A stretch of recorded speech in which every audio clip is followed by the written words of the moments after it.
সভায় শপথ নেওয়ার পর কোচবিহারে ফিরলেন তুফানগঞ্জ বিধানসভা কেন্দ্রের বিধায়িকা মালতী রাভা রায়। শনিবার সকালে নিউ কোচবিহার স্টেশনে এসে উপস্থিত হন মালতী রাভা রায়। সেখানে দেখা যায় তাকে সংবর্ধনা দেওয়ার জন্য প্রচুর বিজেপি কর্মী এসে উপস্থিত হন। এরপর একে একে বিজেপি কর্মী এবং সমর্থকরা মালতী রাভা রায়কে সংবর্ধনা জ্ঞাপন করেন। সাংবাদিকদের মুখোমুখি হয়ে বিধায়িকা মালতী রাভা রায় কি জানাচ্ছেন শুনে নেব বিস্তারিত। দেখুন, শাসক দল আমরা এখন বিরোধী দলে 5 বছর কাটিয়েছি, এখন শাসক দলে এসেছে মানে তো দায়িত্ব কর্তব্য অনেক বেড়ে গিয়েছে। তাই সমস্ত কার্যকর্তাদের নিয়ে সমস্ত কার্যকর্তারাই আমাদের দায়িত্ব পালন করবে। আপনারা দেখতে পাচ্ছেন যে বাংলায় 21-এ যে পোস্টপোন হয়েছে, 26-এ কি হয়েছে, মানুষ শান্তিতে আছে। দুহাত তুলে মানুষ শান্তির জন্য আমাদের ভোট দিয়েছে, আমাদের দায়িত্ব দিয়েছে।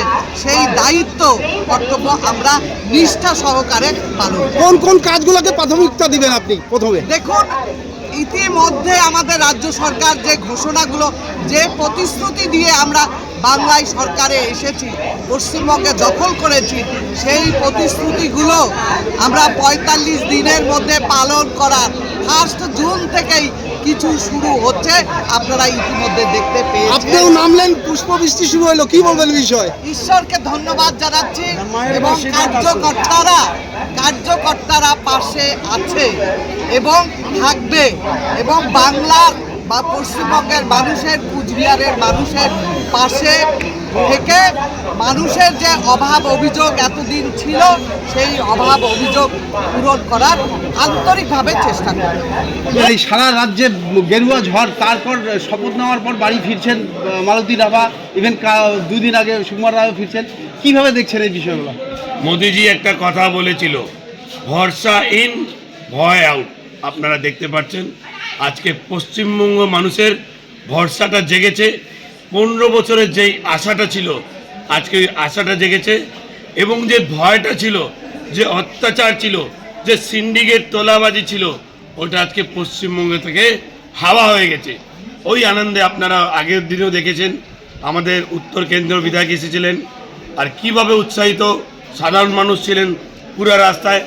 আজকে আপনারা দেখতে পাচ্ছেন তুফানগঞ্জের বিধায়িকা শ্রীমতী মালতী রাভা রায় আসতেছেন, আর তুফানগঞ্জ থেকে, কুচবিহার থেকে, এত দূর থেকে সকাল থেকে সাধারণ মানুষজন, কার্যকর্তা বসে আছে। এই উৎসাহ, এই এত বছরের ব্যথার পরে এই উৎসাহটা, এটা মুখের ভাষা দিয়ে, শব্দ দিয়ে প্রকাশ করা যায় না। এটা আমাদের অন্তরস্থলে যে ব্যথাটা আছে, আজকে ওটা আপনারা দেখতে পাচ্ছেন। খুশির মাধ্যমে আজকে আমরা উৎসাহিত হয়ে এখানে এসেছি। মন্ত্রিসভা মানে শপথ নেওয়ার পর মুখ্যমন্ত্রী চেয়ারে বসার পর বিভিন্ন জায়গায় দেখা যাচ্ছে যে কোথাও তৃণমূলের ব্লক সভাপতি, কোথাও বড় ধরনের গ্রেপ্তার হচ্ছেন। কি বলবেন এই বিষয়ে? প্রথম জিনিস আপনারা দেখেছেন 21-এ রেজাল্টের পরে হাজার হাজার বাড়ি পুড়ছিল, ভায়োলেন্স হয়েছিল। বিজেপি আসার পরে কারো গালে কোনো চড় পড়ে নাই, কারো বাড়ি ঘর ভাঙা হয় নাই। হ্যাঁ, আইনিভাবে উইকেটগুলো পড়তেছে। যারা দুর্নীতি করছিল, চোরচোট্টা করছিল, তাদের উইকেট পড়তেছে। আমরা চাই উইকেটগুলো আস্তে আস্তে পড়ুক, আমরা খেলতে পারি। এরা যদি তাড়াতাড়ি অল আউট হয়ে যায়, তা আমরা খেলবো কাদের সাথে? ধন্যবাদ। কি বলবেন, আজকে বাড়ি ফিরছে মালতী দি, কতটা উৎসাহিত আর কতটা ইয়ে? আজকে আমরা খুবই আনন্দিত এবং উৎসাহিত। আজকে এই জয় শুধু আমাদের ভারতীয় জনতা পার্টির জয় না, এই জয় আমাদের মহিলাদের জয়। আমরা ঘরে ঘরে মহিলা যেভাবে অত্যাচারিত হয়েছি, নিপীড়িত হয়েছি, এবং মানে আমরা কি বলবো, আমরা খুব আনন্দিত। আমি তুফানগঞ্জ থেকে ভোরবেলায় চলে এসেছি দিদিকে সাথে দেখা করব বলে, এবং দিদিকে আমরা খুব আনন্দ করে নিয়ে যাব। নিয়ে গিয়ে আমাদের তুফানগঞ্জ বিধানসভায় ওনাকে আজকে সংবর্ধনা দিব। আমরা চাই উনি আমাদের উন্নয়নের কাজগুলো যেটা করতে পারেনি এতদিন, সেটা করুক। আমাদের নারীদের পাশে থাকুক, কর্মসংস্থানের ব্যবস্থা হোক, সুচিকিৎসার ব্যবস্থা হোক, এতটুকুই আমাদের চাওয়ার। আপনার নাম? আচ্ছা, আমার নাম হচ্ছে লিপিকা সরকার, কুচবিহার জেলা মহিলা মোর্চার ভাইস প্রেসিডেন্ট। বললাম, বিধানসভায় শপথ নেওয়ার পর আপনাদের বিধানসভা কেন্দ্রের বিধায়িকা মালতী রাভা আজকে বাড়ি ফিরছেন, কেমনভাবে দেখছেন, কতটা উল্লাস?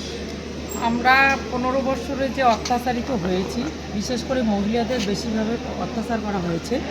15 বছর অপেক্ষার পর আমরা যে সরকার গঠন করেছি, আমাদের এমএলএ যে শপথ নিল, আমরা এতটাই গর্বিত বা আনন্দিত, সেটা আমরা বলে প্রকাশ করতে পারবো না। মানে গর্বের সাথে, মানে এত আনন্দ, মানে ভিতরটা আমার যে কীরকম হচ্ছে আমি সেটা বলে বোঝাতে পারবো না, প্রকাশ করতে পারছি না। কিন্তু আমাদের এমএলএ আজকে আসছে, আমরা ওনাকে নিতে আসছি, সেই সকাল থেকে আমরা এখানে আসছি ওনাকে নিতে, দিদিকে। আমরা শালবাড়ি থেকে আসছি এবং সারা বিধানসভা সব পদাধিকারী এবং আমাদের যে কর্মী বিজিবি যারা অত্যাচারিত হয়েছে তারা সবাই এখন আনন্দিত এবং তারা আনন্দতে এই যে আমাদের দিদি আসছে, সবাই দিদিকে নিতে আসছে। আমরা মানে এতটাই গর্বিত আনন্দিত, তার জন্যই আমরা এখানে এসেছি, দিদিকে নিয়ে যাব।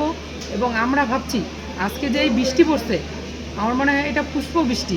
আমাদের দিদি আজকে সিটে বসবেন, যার জন্য টিএমসিকে পুষ্প বৃষ্টি পড়ে ধুয়ে মুছে ছাপ করে আমাদের সরকার যেমন গঠন হয়েছে, আমাদের বিধানসভার এমএলএও টিএমসিকে ধুয়ে মুছে ছাপ করে আজকে সিটে বসবে। আপনার নাম?